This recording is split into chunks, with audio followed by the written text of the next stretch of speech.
시간입니다. 여러분한테는.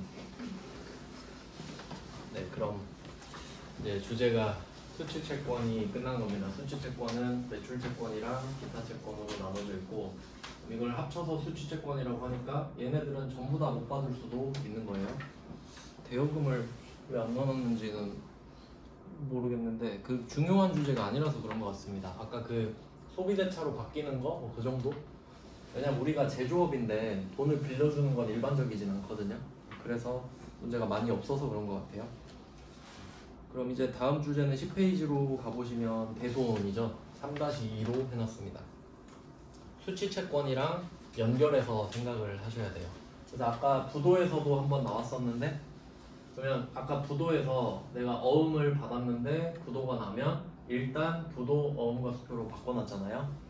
근데 이제 소송 걸어봤는데 그것도 졌다.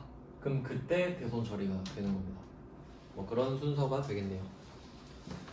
그러니까 실제로 돈을 확실히 못 받게 됐을 때 이제 그런 걸 대손이라고 해요. 그러니까 못 받은 돈을 대손금이라고 하거든요. 근데 이 상황을 대손이라고 하는 거죠. 그러면 앞에 나와 있는 말문제 몇 개 좀 볼게요. 30번. 번호를 안 바꿔놨네? 1번부터 그냥 번호 있는 대로 보겠습니다. 30번.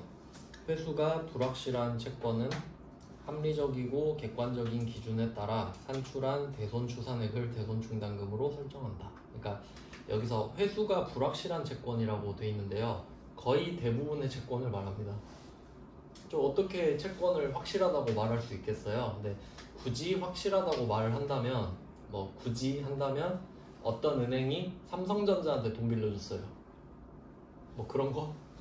그건 절대 돈 안 떼어먹겠죠? 뭐 그런 느낌이 아니면 몇 % 정도 못 받을 것 같다고, 여기서 키워드는 대손 충당금이 되겠네요. 대손 충당금. 그래서 충당이라는 말을 몇 번 이제 보게 되실 거예요. 충당.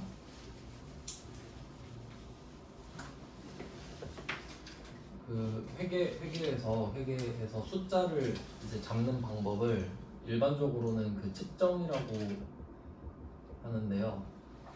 그러니까 뭐 예를 들어 아까처럼 뭐 원재료 400만 원 샀다, 뭐 외상이 얼마다, 그런 게 측정이에요. 얼마다 하는 거 측정.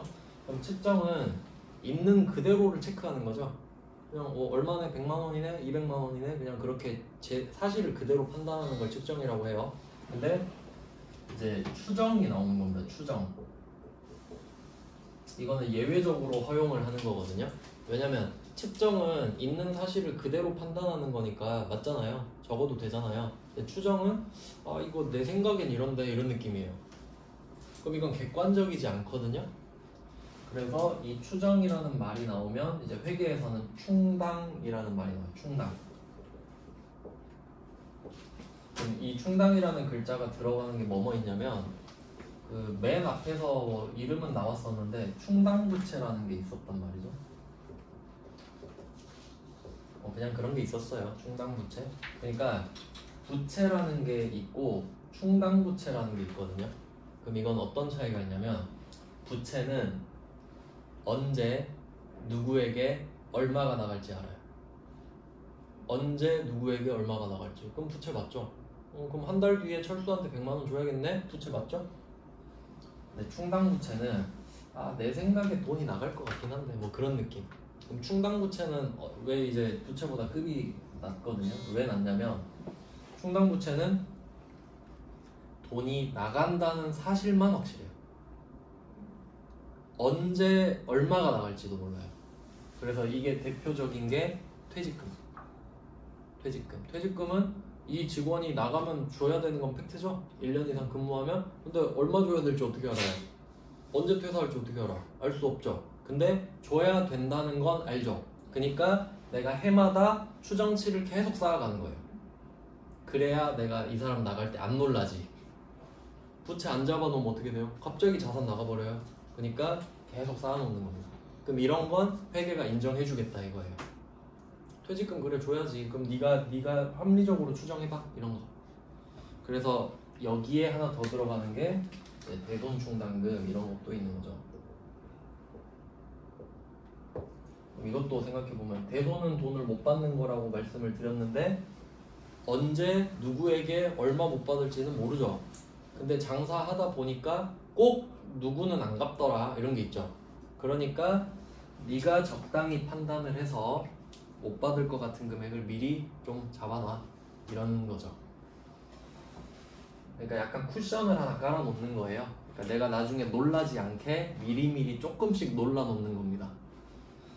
그러니까 그냥 기대를 저버려 놓는 거죠. 그러니까 예를 들면 내가 지금 채권이 1,000만 원이 있는데 그 중에 한 50은 못 받지 않을까? 라고 미리 기대를 줄여놔 버려. 근데 나중에 1,000만 원 다 받으면 기분 좋죠. 그리고 진짜 950 받아도 에이 뭐 그럴 줄 알았어 이렇게 되는 거지. 뭐 그런 느낌으로 미리 쿠션을 깔아놓는 느낌입니다. 그래서 뭐 충당의 개념을 좀 한번 설명을 드렸고요. 그래서 뭐 30번은 그냥 일반적인 설명이 되겠고 이제 31번 볼까요? 31번은 매출 채권 잔액 기준법 이런 말을 하는데 이제 이게 무슨 뜻이냐면 다시 이제 재무상태표로 가야 돼요. 재무상태표.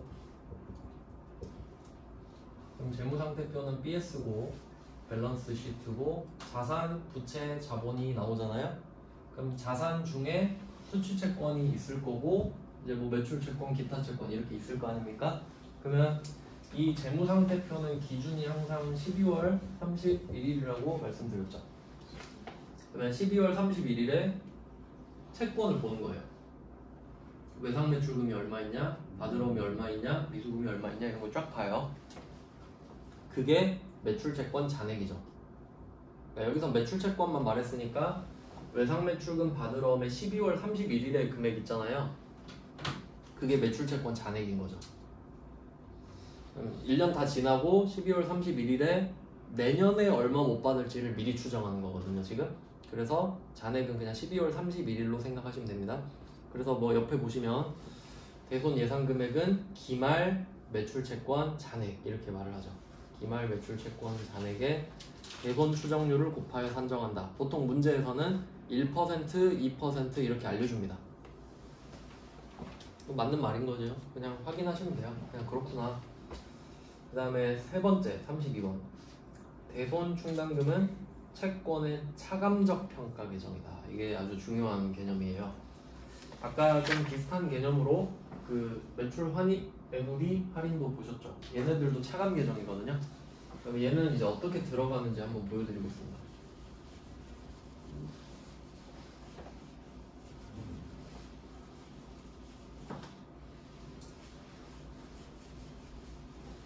그러면 12월 31일에 잔액을 봐야 되는데 그냥 제가 가정해서 써볼게요. 12월 31일에 뭐 외상매출금 이 1억이 있다고 할게요. 그럼 이 1억은 어떻게 만들어진 거냐면 우리가 1월 1일부터 장사를 계속 했잖아요. 그러면 외상매출금이 이제 외상매출을 하면 늘어나겠죠. 근데 그 돈을 받으면 다시 줄어들어요. 그리고 또 외상 주면 늘어나겠죠. 그걸 계속 반복하다가 12월 31일에 딱 멈춰 이렇게 한 거예요. 그랬더니 1억이 있더라. 이렇게 생각하셔야 됩니다. 계속 변동을 하다가 12월 31일에 얼마 있어? 하고 딱 멈추는 겁니다. 그럼 1억이 있대. 그러면 이거 가지고 내년에 얼마 못 받을지 한번 추정해봐 이거거든요. 근데 밑에 34번 문제 보시면 매출채권 외상매출금 받으러움의 잔액에 대해서 1% 대손충당금을 보충법으로 설정하세요. 이게 문제인데 참고로 여기에 매출채권 뒤에 괄호 외상매출금 받으러움 써있죠. 근데 이 괄호 부분을 안 알려준다고 생각하셔야 돼요. 그냥 매출채권이라고 말한다고 생각하셔야 돼요. 그럼 이 문구를 보고 아 외상매출금이랑 받으러움 두 개를 하란 소리구나 이렇게 가셔야 돼요. 실제로 그렇게 나온 적도 있어요. 근데 지금은 우리가 처음이니까 이렇게 다 써드린 거고. 그러면 뭐 이 문제 같은 경우는 두 개 다 해볼까요? 외상매출금, 받으러움. 그럼 외상매출금은 1억이 있고 받으러움은 2억이 있다 이렇게 가정을 한번 해볼게요. 그럼 좀 칸을 넓혀서 이렇게만 해도 되겠다. 그럼 여기서 1%라고 돼 있죠? 그럼 여기 제가 만든 금액의 1%를 그냥 써볼게요. 그러면 1억을 내가 외상 매출금을 공식적으로는 1억을 받을 수가 있습니다. 그러니까 얘는 재무상태표에는 합쳐져 있거든요. 근데 실제로 분개를 하셨을 때는 예를 들어 뭐 A한테 100만 원, B한테 200만 원, C한테 300만 원 그렇게 한 게 합쳐진 금액이에요. 그러니까 하나하나 적을 때는 거래처를 다 적어놨을 거야. 근데 지금은 그냥 토탈로만 보는 거지 일단은. 근데 까보면 다 있겠죠. 거래처 얼마씩 있는지. 근데 여기서 1%를 못 받는다고 하면 1억의 1%는 100만 원이죠. 그러면 여기다가 외상 매출금의 대손 충당금을 깔아놓는 거예요. 이렇게 차감 계정이니까 밑에 붙이고 마이너스 100만 원 이런 식으로 차감이 붙어요. 그러면 아까 알려드린 대로 직접 차감이 있고 간접 차감이 있다 그랬죠. 그러면 지금처럼 차감 계정을 쓴다는 소리는 간접 차감을 한다는 소리죠. 그럼 이 말은 뭐냐면 이걸 알 수 있다는 거예요. 이걸 이렇게 적어줘야 주주들이 이 회사는 총 1억을 받을 수가 있겠구나 라고 생각을 하고, 근데 이 회사는 자기들이 100만 원 정도 못 받는다고 생각을 하는구나 라고 주주들이 판단한다 이거지. 그러니까 내 생각입니다 라고 쓴 거예요 이건. 근데 만약에 지멋대로 1억에서 100을 까버린 거예요. 그냥 외상 매출금 9,900 이렇게 써버린 거야. 그럼 주주들은 판단할 수가 없죠. 그럼 9,900 받는 건가? 이렇게 되는 거죠. 근데 그것보단 어때요? 이게 낫지. 총 1억이지만 저희는 100만 원 못 받을 거라 생각합니다. 왜냐면 이렇게 해놔도 1억 다 받을 수 있거든요. 그쵸? 그러면 제 생각이 틀렸네요 하고 넘어가면 돼요. 근데 9,900 만들어 놔버렸으면 붕괴가 꼬여버리지 또. 그렇기 때문에 이렇게 차감 계정을 둬서 간접적으로 차감하는 거를 회계는 좋아합니다. 그래야 데이터를 더 많이 알 수 있거든. 그냥 받으러 오면 1% 똑같이 해도 200만 원이 되죠. 이런 식으로 돼요. 근데 이거를 하나씩 봐야 맞겠네. 죄송해요. 하나씩 보여드릴게요. 외상 매출금 이렇게 하면 9,900만 원이 표시가 되거든요. 그럼 이제 이 빼고 남은 순수한 금액 있죠. 이거 이 문구도 되게 중요한데 얘를 장부 금액이라고 해요. 장부 금액. 이거 진짜 중요한 말입니다. 순수한 금액을 장부 금액이라고 해요. 그래서 가끔씩 전산회계 1급에서 이런 문구를 쓸 때가 있거든요. 그럼 이렇게 되면 많이 틀리는데 한번 생각해 보세요. 문제에서 이런 걸 물어봐요. 12월 31일에 외상 매출금 장부 금액을 구해보세요. 이런 문제 내잖아요. 그러면 보통 사람들이 외상 매출금 조회에서 1억 적고 틀립니다. 이건 외상 매출금의 장부 금액이 아닙니다. 장부 금액은 차감 계정을 다 뺀 금액을 말하는 거예요. 왜냐면 그래야 장부에 올라가지 않습니까? 이 금액이. 그래서 장부 금액이라는 표현이 되게 중요한 거예요.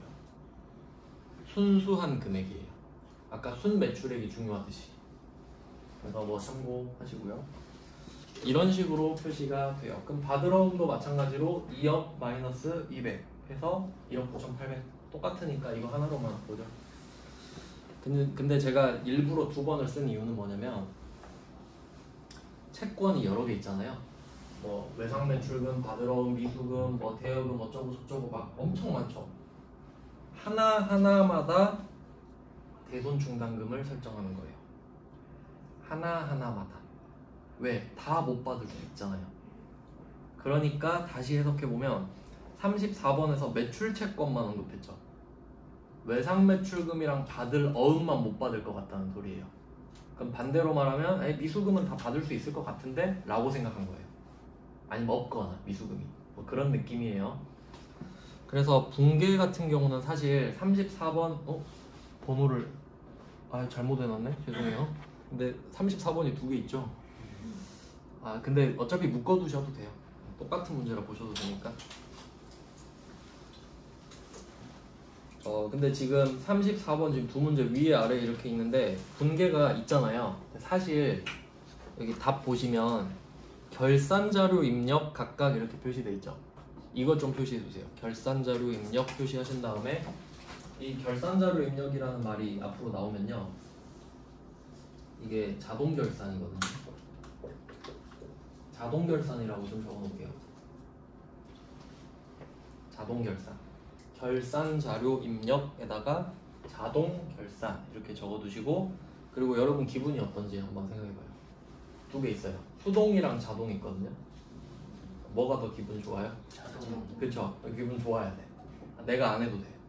자동이야. 그래서 이 붕괴는 참고만 하시고 내가 할 필요 없어. 컴퓨터가 해줄 겁니다. 근데 그냥 이론상으로 붕괴를 넣어 놓은 거예요. 근데 수동으로 해도 돼요. 근데 자동으로 할 수 있거든요. 그럼 자동으로 해야겠죠. 그래서 이거는 뒤쪽에서 실제로 하는 법을 알려드릴 건데, 제가 설명 차원에서 한번 붕괴는 하겠습니다. 그래서 이거는 붕괴를 여러분이 할 필요는 없어요. 이거 가지고 보여드릴게요. 이거 예시를 들었으니까. 그럼 이건 어떤 느낌이냐면, 내가 지금 외상매출금 1억을 갖고 있죠? 이건 팩트예요. 근데 내 생각에 100만 원을 못 받을 것 같잖아요, 내년에. 근데 이건 팩트가 아니죠. 뇌피셜이죠. 내 생각이죠. 근데 이걸 기정사실화 시켜버려요. 아니야, 100만 원 못 받아. 그러면 100만 원을 못 받으면 기분이 좋은 거예요? 안 좋은 거예요? 안 좋은 거죠? 그러면 이 외상매출금을 줄여버리는 거예요. 근데 외상매출금을 이쪽에 쓰려면요, 두 개의 상황밖에 못 쓰거든요. 첫 번째는 뭐냐면, 이 외상매출금을 진짜 돈으로 받았을 때, 내가 외상매출금을 100만 원을 만약에 현금으로 받았잖아요. 그럼 외상매출금 100만 원 줄이고 현금을 늘리면 되지. 그건 좋은 거죠. 100만 원 받았으니까 당연히 없애야죠. 걔는 돈 받을 때까지만 킵해두는 장치인 거니까. 두 번째는 외상매출금이 여기 올 수 있으려면 진짜 못 받게 돼야 돼요. 그럼 그냥 없어져 버린 거예요. 그럼 여기에 없어지고 우리는 기분이 안 좋아져야겠죠. 100만 원짜리가 없어지면 기분 안 좋죠? 그럼 비용 100만 원 이렇게 되는 거예요.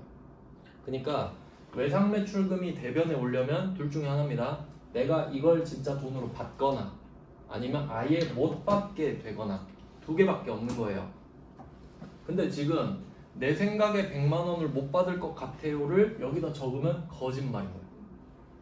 내 생각인데 왜 줄여버립니까? 그러니까 감히 외상매출금을 쓸 수가 없고, 얘 대신에 이 외상매출금을 여기 쓰고 싶은데 쓸 수가 없으니까 이 자리 그대로 대손충당금으로 대신 오는 거예요. 대신 제 생각입니다 라고 약간 완곡하게 표현을 하는 거죠.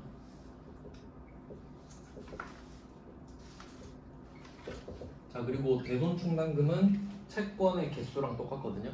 그러니까 내가 뭐 채권이 100개 있으면 대손충당금도 100개를 설정할 수 있는 겁니다. 그렇기 때문에 여기에 대손충당금만 딸랑 적으면 안 되고, 어떤 채권에 대한 대손충당금인지까지 표시를 해야 돼요.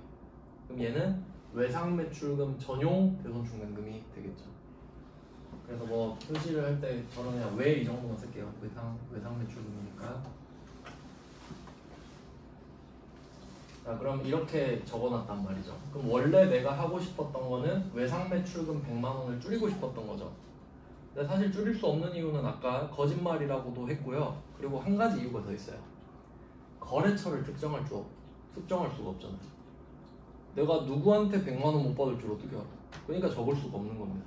근데 추상적으로 한 100만 원 정도 못 받지 않을까? 그래서 성격이 자산의 감소예요. 즉 외상매출금 대신 깎여주는 거지. 그러니까 자리가 이쪽이니까 마이너스 성격이 되는 거죠. 자, 그러면 실제로 자산이 준 건 아니지만 일단 내 생각대로 줄여놨으니까 기분이 안 좋아져야 되거든요. 그래서 얘를 비용 처리를 미리 해버려요. 되게 특이한 겁니다, 이게. 얘를 대손삼각비라고 적어요.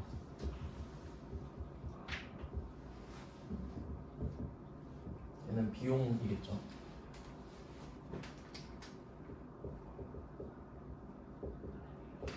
이렇게 회계 처리가 돼요. 이거를 그냥 이론상으로는 이렇고 붕괴를 여러분이 할 일은 없다. 컴퓨터가 알아서 해줍니다. 그러면 아셔야 될 거는, 근데 이론으로 문제를 낼 수가 있거든요. 그래서 여기서는 바드럼도 한번 제가 붙여볼게요. 바드럼도 한번 그냥 공부할 때 도움이 되게끔. 그럼 받을 어음은 뭐 아까처럼 200만 원이라고 한번 해볼까요? 대손 충당금. 받을 어음은 200을 못 받을 것 같다고 생각을 한 거예요. 외상매출금은 100만 원을 못 받을 것 같다고 생각을 한 거고, 그러면 얘는 받을 어음 전용 대손 충당금을 또 설정을 해줄게요. 대손 충당금 검색하면 왼쪽에 이름이 써 있어요. 외상매출금, 받을 어음, 대여금 쭉쭉쭉 그거 맞춰서 쓰는 거지. 그럼 얘도 당연히 자산의 감소가 되겠죠. 그럼 그냥 이것만 다르네요. 대손 충당금 이름은 같지만 근데 코드 번호는 다르겠죠. 네, 이것도 잘못 고르면 당연히 틀리는 겁니다. 자, 이제 비용으로 가볼게요. 비용은 똑같이 대손 상각비. 그러니까 합치면 돼요, 사실. 자, 여기까지는 안 어렵거든요. 근데 그 문제 34번 두 개 있잖아요. 두 번째 34번 문제를 한번 보시면 다른 게 하나 더 있어요. 여기서 미수금 이야기하죠. 미수금. 자, 그럼 미수금 것도 한번 해볼까요? 미수금 100만 원 그냥 임의대로 해보겠습니다.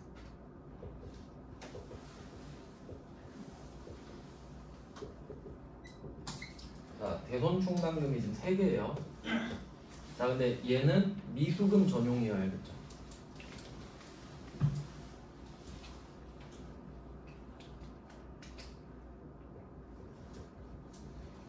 자, 그럼 얘도 비용 처리를 할 거 아니에요? 근데 이제 소속이 달라져요.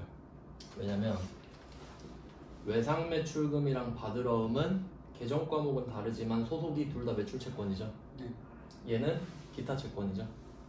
그러면 비용 처리 번호 한번 다시 생각해 볼게요. 자, 비용 처리 영업은 제조 쪽이면 500, 판매 관리 쪽은 800, 그리고 영업이 아닌 비영업은 900 이렇게 뺀다고 했죠? 자, 그러면 이 상황을 생각해 볼게요. 내가 외상을 줬다가 돈을 못 받는 겁니다. 그러면 제조가 완료됐으니까 외상 판매를 했던 거죠? 그리고 돈을 못 받는 거죠. 그러면 이 상황에 대해서 혹시 제조부는 잘못이 있어요? 전혀 잘못이 없죠. 제조부는 열심히 만들어서 납품한 죄밖에 없죠. 그러면 이 대손에 대한 이슈는 외상을 줬다가 돈을 못 받는 거기 때문에 절대 제조부 잘못이 없습니다. 절대로. 대손에 대한 건 절대 제조부한테 책임을 물으면 안 돼요. 판매 쪽이다 보니까 판매 그 영업부한테만 책임을 묻는 거거든요. 근데 여기서 외상매출금이랑 받을 어음은 그러니까 영업사원들이 막 영업하러 다니면서 외상을 준 거잖아요. 그럼 약간 이런 이슈가 있는 거지. 자기 그 실적을 높이려고 이 회사가 돈을 못 줄 것 같은데도 일단 외상으로 팔아버린 거예요. 자기 실적 높이려고. 그렇게 무리하다가 뻥난 거죠, 이렇게? 그러면 이 외상매출금이랑 받을 어음은 영업부의 책임을 물으면 되겠죠. 그러니까 얘네 둘은 800번입니다. 얘네들은 매출채권이잖아요. 그러니까 영업부 데려와서 조지면 돼. 니네들 때문에 비용이 생겼다. 그래서 얘는 800번, 800번. 근데 미수금은 한번 생각해봐요. 미수금은 제품 판 거 아니죠? 그럼 영업사원이 갑자기 자기 차 갖다 팔고 그래요? 그럴 수가 없죠. 권한 자체가 없죠. 그러니까 아마 이게 가능하려면 경영진이 그랬을 거야. 임원들이 그랬을 거야. 그쵸? 타던 차를 팔거나 건물을 어떻게 직원이 팔아요? 임원들이 자기들끼리 결정해서 팔았겠지. 그럼 이걸 영업부를 턴다? 그럼 안 되죠. 그럼 얘네들은 800번으로 하면 안 돼요. 얘네들 잘못 없다. 900번으로 빼줘야 돼요. 그래서 답 보시면 두 번째 34번 문제 보시면은 답이 기타의 대손상각비 이렇게 돼 있죠. 얘가 900번 대손상각비 이름입니다. 900 써두세요. 900 기타의 대손상각비. 왜냐면 기타 채권이니까.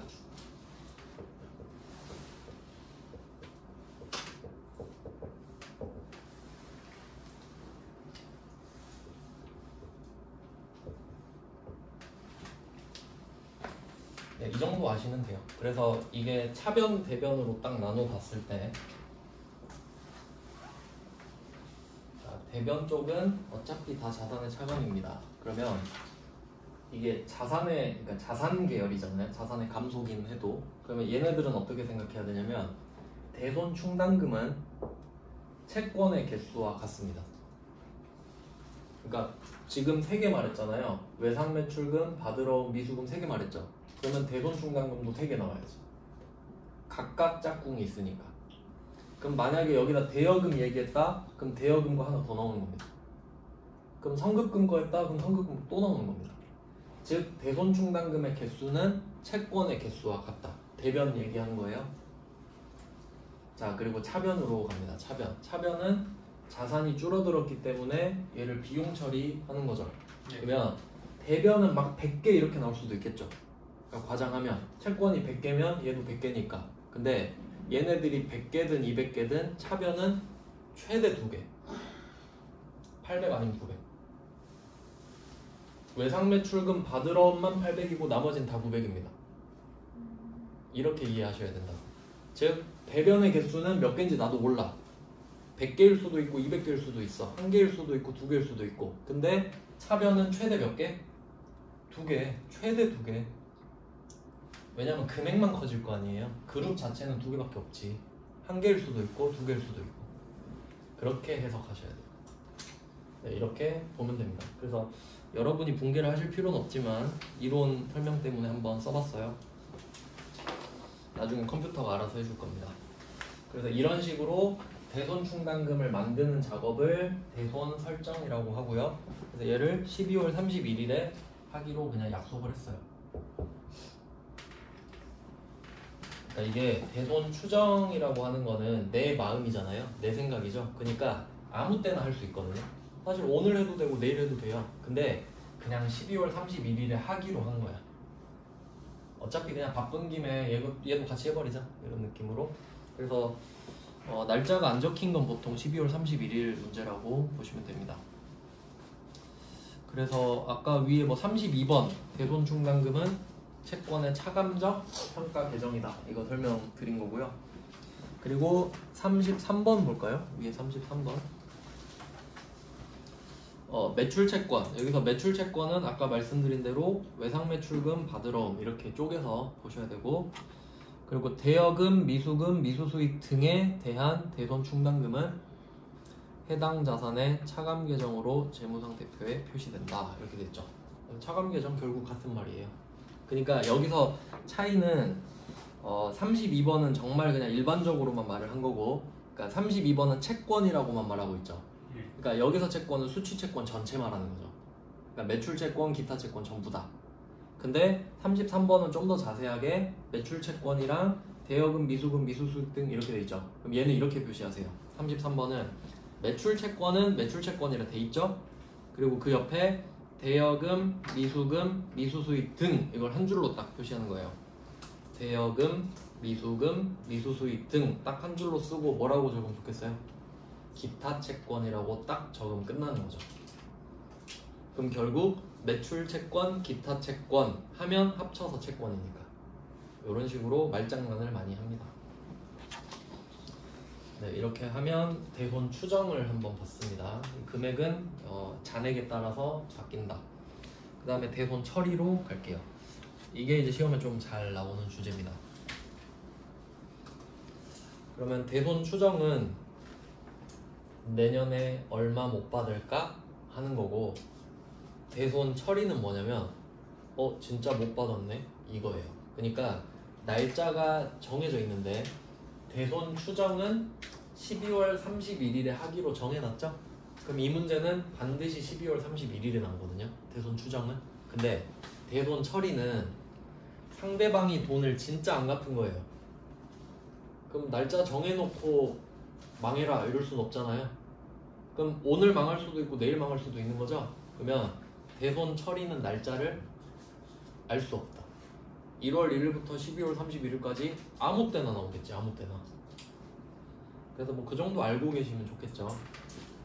대손 처리는 내가 통제할 수 있는 게 아닙니다. 자, 그러면 35번부터 한번 볼까요? 대손 처리 35번. 대손 발생 시, 대손이 발생했다는 소리는 상대방이 돈을 못 주게 된 거예요. 어떤 막 이유도 많거든요. 근데 우린 그걸 배울 필요는 없고, 그러면 대손이 발생했으면 대손 충당금 잔액이 있으면 먼저 대손 충당금과 상계한다. 상계라는 표현은 뭐 앞에서 좀 나왔었는데 퉁 치는 겁니다. 대손 충당금과 퉁친다, 이렇게 좀 시험에서 그렇게 말하진 않겠지만, 그러면 이게 충당금을 만들어 놓는 붕괴를 이제 보셨잖아요. 이걸 잘 기억해 두셔야 돼요. 차변의 대손상각비, 기타의 대손상각비 비용, 대변은 자산의 감도. 다시 이제 써야 돼서. 자, 그리고 문제를 한번 풀어볼까요? 36번.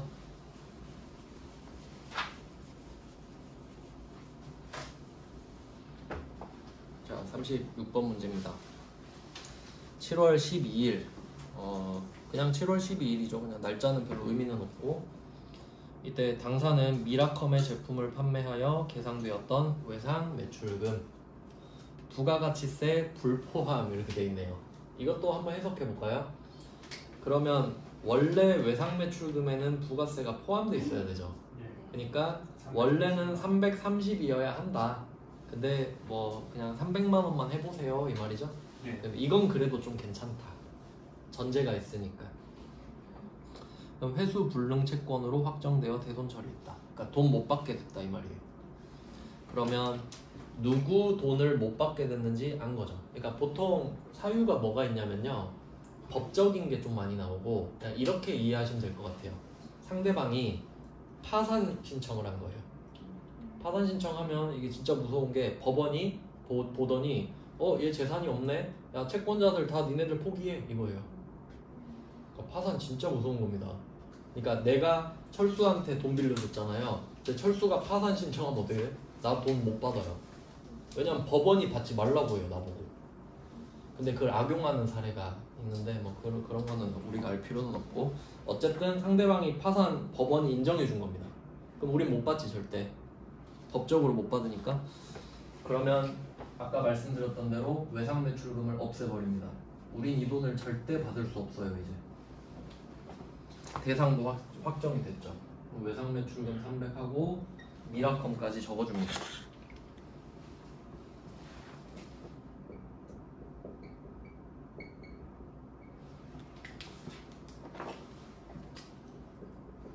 그럼 지금 외상 매출금이 대변에 있는데, 이것만 보면 우리가 기대를 할 수 있다는 거예요. 혹시 차변에 현금 들어온 거 아닌가? 라고 기대를 할 수 있는 거예요. 근데 어림없죠. 돈 못 받았어요. 그냥 없어진 겁니다. 그러면 이때 우리가 생각할 건 뭐냐면, 이게 7월 12일이잖아요. 그러면 작년 말에 방금처럼 대손 충당금, 대손 상각비 이걸 해놨을 거란 말이에요. 그럼 그 대손 충당금이 지금 얼마 있냐 이거지. 그래서 이 문제를 보니까 안 알려줬죠. 이거 중요한 거예요. 그 금액을 아예 안 알려줬잖아요. 두 번째 줄에 보시면 조회한 후 공개하시로 돼 있죠. 조회 표시할게요. 조회. 일부러 이 문제를 처음에 넣어놨는데, 그냥 한번 생각해 보세요. 여러분이 막 이런 일을 겪으면서 회계 처리할 거잖아요. 그러면 이거 잔액 얼마 있는지 누구한테 물어볼 거예요? 사장님한테 가서 물어봐요? 컴퓨터한테 물어봐야지. 조회하면 되겠죠? 그러니까 이게 당연하다라는 걸 깔고 가셔야 됩니다. 그러니까 여러분은 앞으로 금액을 모른다? 그럼 조회해야겠구나, 이 생각 하시라고 제가 일단 조회 문제를 한번 넣어본 거예요. 그래서 뭐 조회는 나중에 배우거든요. 그럼 어쨌든 했더니 답에 보시면 얼마 나와 있어요? 250만 원 나와 있죠. 그러면 잔액을 조회했더니 250이 확인이 됐나 보지, 오늘자로. 그러면 우리가 아까 대손 충당금 같이 보여드릴게요. 처음이니까 연결해서.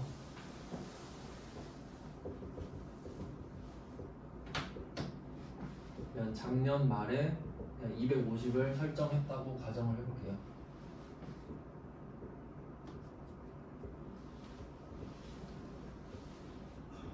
그러니까 이게 전기 말이죠. 작년 말. 그리고 이게 당기. 이런 식으로 구분을 해서 볼 수 있겠습니다.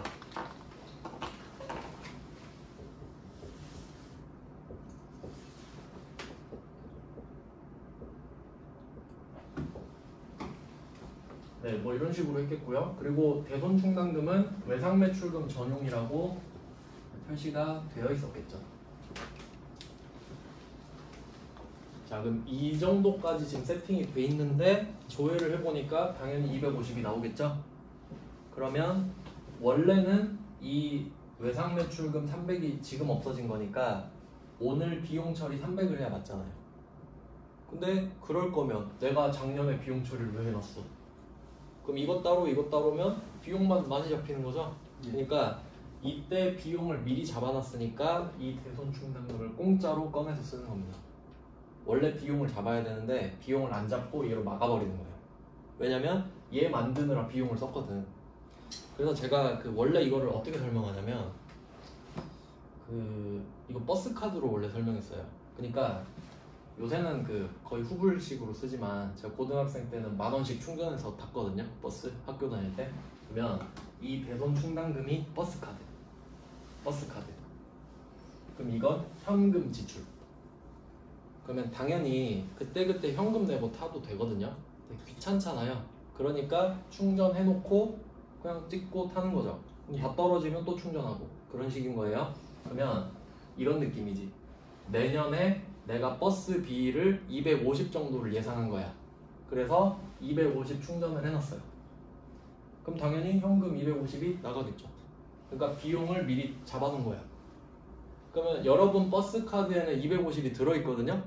근데 버스 타려고 하니까 얼마예요 하니까 버스비 300만 원이래. 그럼 300을 또 현금으로 내요? 아니. 그럴 리가 없지. 나머지 50만 원. 버스 카드부터 써야지 일단. 그러니까 얘를 갖다 쓰는 겁니다. 이날을 위해 충전을 해놨던 거지. 그래서 대손 충당금을 갖다 써요.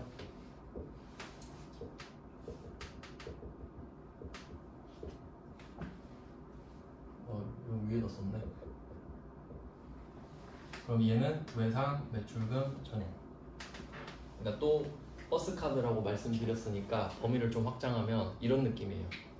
외상 매출금에 대한 대손 충당금 있잖아요. 얘는 출근용 버스 카드. 그리고 받으러 온 전용 대손 충당금은 퇴근용 버스 카드인데 이걸 절대 섞어 쓰면 안 돼요. 출근할 때는 출근용만 찍어야 돼. 퇴근할 때는 퇴근용만 찍어야 돼. 근데 내가 출근할 때 보니까 잔액이 없는 거예요. 그럼 급하다고 퇴근 걸 찍으면 안 돼. 급하면 현금 내요. 이해되세요? 철저하게 구분돼 있어요. 이렇게. 그러니까 대손 충당금 개수가 여러 개인 거예요. 이해되셨죠? 그런 느낌이라고. 근데 어차피 돈 내는 건 비용이니까 걔는 2개밖에 없다 이거지. 800이냐 900이냐 이렇게 거의 800이 나와요. 그럼 이렇게 하면 원래 만들 때 자산의 감소였죠. 근데 이걸 쓰면 자리가 반대로 가죠. 그럼 그냥 부호가 반대로 자산 플러스가 되는 겁니다. 그냥 반대니까. 그래서 얘는 그냥 자산 플러스가 되는 거예요. 여기서 중요한 거는 자산 플러스다 이걸 외우는 게 아니라 비용이 나가야 되는데 얘가 막아줬다. 그렇게 생각하는 게 중요하고, 그냥 버스 카드로 250은 막았거든요. 근데 이 50 더 내라 그러죠. 그럼 이제 나 없거든요. 그러니까 현금 더 내야 돼. 그럼 50을 더 써야 되죠. 지금 당장. 그러니까 얘는 미리 충전할 때 썼던 돈이고 지금은 부족하니까 빨리 지갑에서 꺼내서 50을 더 줘야 되는 겁니다. 그래서 대손상각비 50을 지금 급하게 급조한 거예요.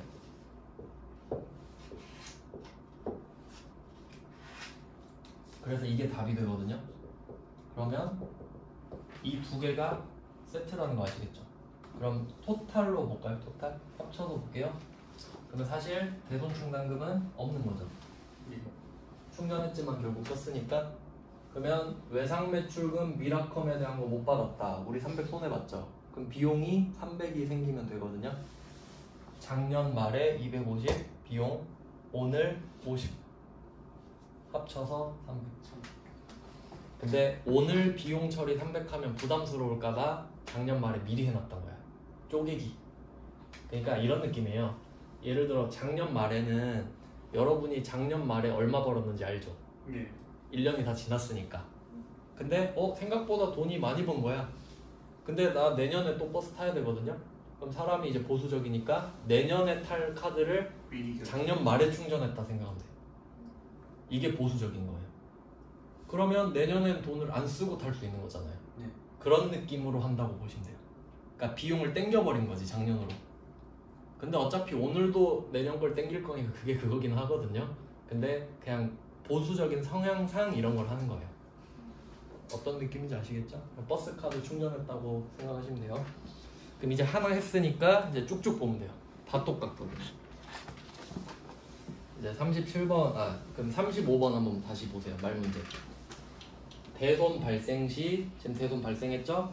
대손 충당금 잔액 250 있죠? 이거 있으면 먼저 퉁쳤죠? 예. 상계한다. 이렇게 되는 거예요. 없으면 전부 대손 상각비겠죠? 그러니까 이게 사실 경우가 3개 있거든요. 한번 생각은 해볼게요. 3개가 있어요. 첫 번째, 내가 지금 300을 못 받게 됐죠. 첫 번째 경우는 내 대손 충당금이 300보다 많아. 그럴 수도 있죠. 뭐 버스카드 5천만 원 충전했을 수도 있잖아요. 그럼 그때는 답이 대손 충당금 300 빼고 끝. 왜냐면 내가 있는 돈 다 줄 필요 없잖아요. 딱 그것만 결제하고 끝이죠. 예. 그럼 답이 너무 쉽잖아. 재미가 없죠.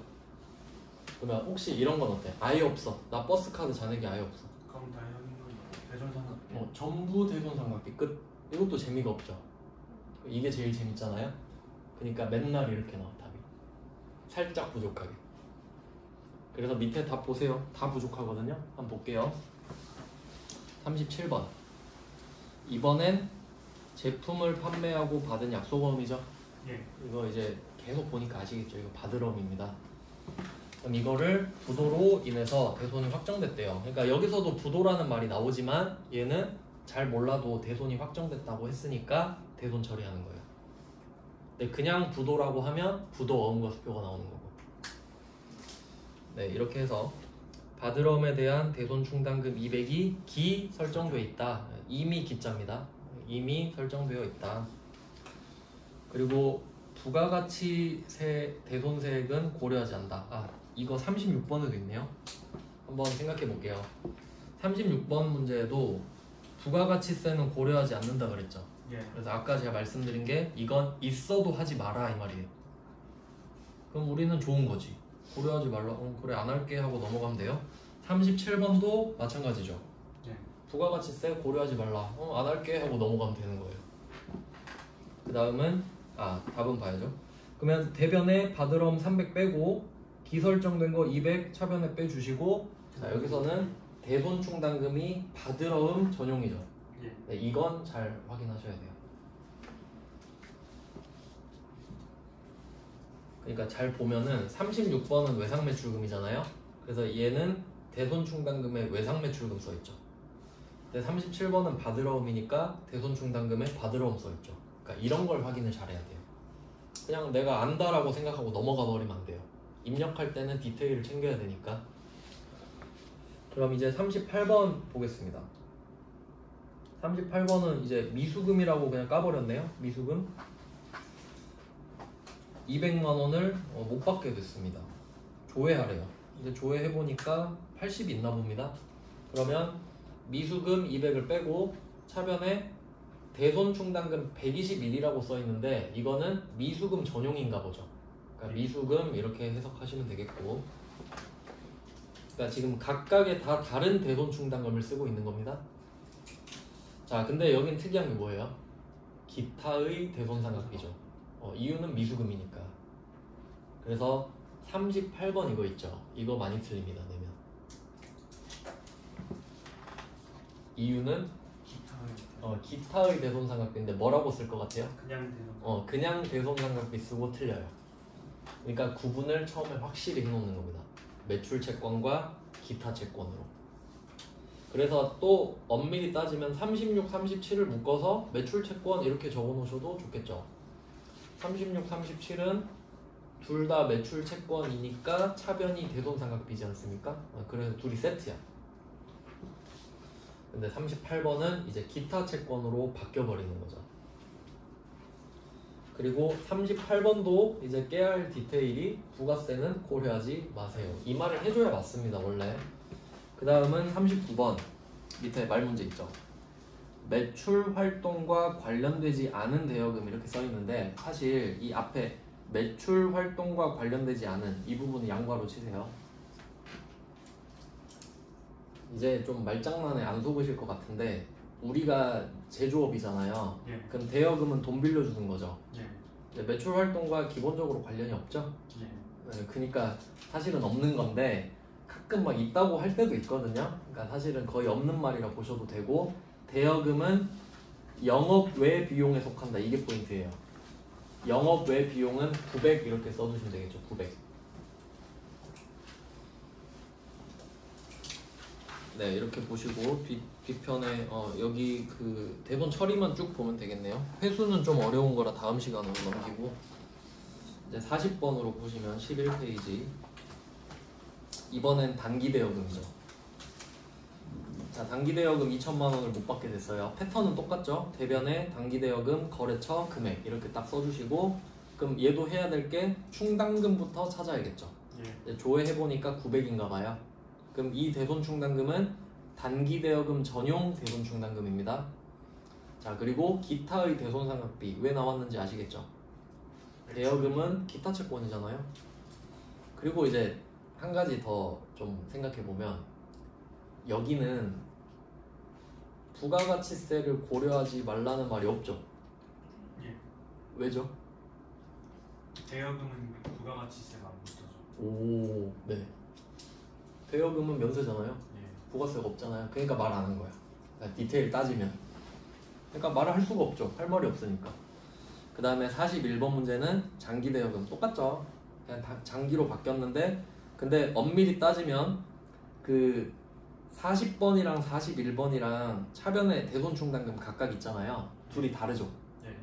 단기 거, 장기 거 따로따로. 그러니까 지금 대손 충당금 보는 거 다 다른 겁니다. 서로. 그건 인지를 꼭 하셔야 돼요. 네, 이렇게 해서 그냥 형식적으로 이름 쫙 다 넣어봤고요.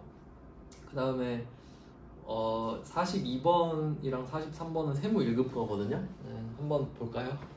원래는 어떻게 하는지.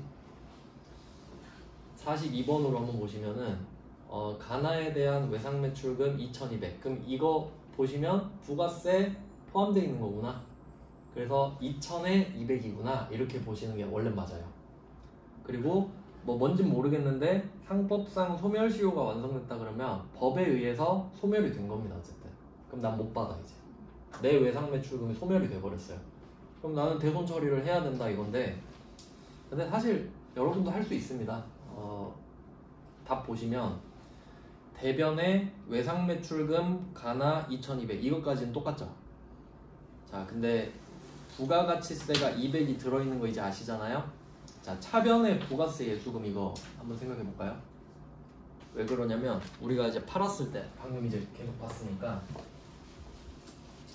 충분히 여러분 이해하실 수 있는데 그냥 문제만 안 나오는 거예요. 물건 팔았을 때 제품 매출 2,000, 부가가치세 예수금 200, 외상 매출금 2,200 이렇게 했을 거거든요. 자, 근데 이 붕괴를 이제 보시면은 우리가 돈을 못 받았죠. 지금 돈을 못 받았는데 이 부가세 예수금은 200이 잡힌단 말이에요. 그러면 이거를 냈다고 할게요. 일단 장부에 잡혀 있으니까 이 200을 낸 거야. 그러면 우리는 지금 200을 냈으니까 200이 없죠. 근데 이 생각한 거예요.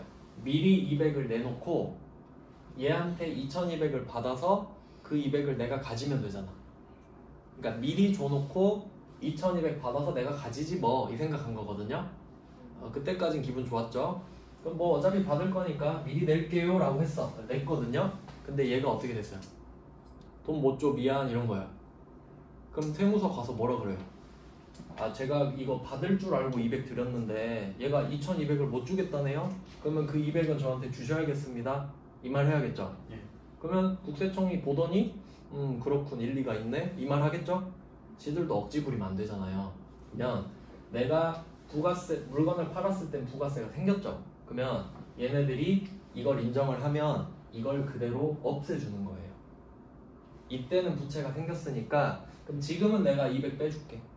이렇게 돼서 있었던 거를 없는 것처럼 해주기 때문에 반대로 오는 겁니다.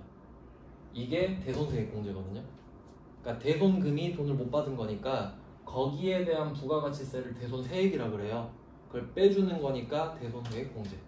근데 이게 맞지 않나요? 당연히 빼줘야 되는 게 맞죠? 그래서 부가가치세 예수금이 200이 오는 거고 외상매출금은 2200. 그러니까 얘 둘이 쌍으로 오는 거죠. 둘이 크로스하는 거예요. 내가 못 받았는데 부가세 200은 주셔야죠. 그러니까 내가 진짜로 손해본 건 2천만 원이다 이 말이지. 부가세 빼고 이야기하자 이거예요. 그러면 2200에서 200을 빼고 시작하니까 내가 감당해야 될 비용은 2천만 원인 거지. 그러니까 얘를 먼저 1순위로 잡는 거예요. 부가가치세를. 그리고 이거 빼니까 2000이니까 이제 대손충당금 나오는 거예요. 이제 시작이에요. 그러면 여기에서는 대손충당금이 900으로 돼 있거든요. 그러면 외상매출금 전용 대손충당금 900 꺼내서 쓰고 1100이 지금 부족한 모양이네요. 1100은 외상매출금이니까 대손상각비 이런 식으로 하는 겁니다. 그러니까 이게 부가가치세를 고려한 거. 고려한 거는 110분의 10을 일단 빼고 시작하면 똑같아요. 근데 이건 세무 1급이라 여러분한테는 안 낼 겁니다. 밑에 43번도 똑같고요. 그래서 42번이랑 43번은 여러분 범위는 아니고요. 여기까지 보시면 돼요. 그리고 밑에 44번 있는데 이게 번호가 좀 잘못됐거든요. 그러니까 44번을 그 대손금 회수 글자 밑으로 화살표를 좀 해주세요. 44번이 대손금 회수 밑으로 내려가야 되거든요. 그럼 여기까지 정리해놓고 이제 다음 시간에는 대손금 회수부터 이어서 보겠습니다. 네, 고생하셨습니다.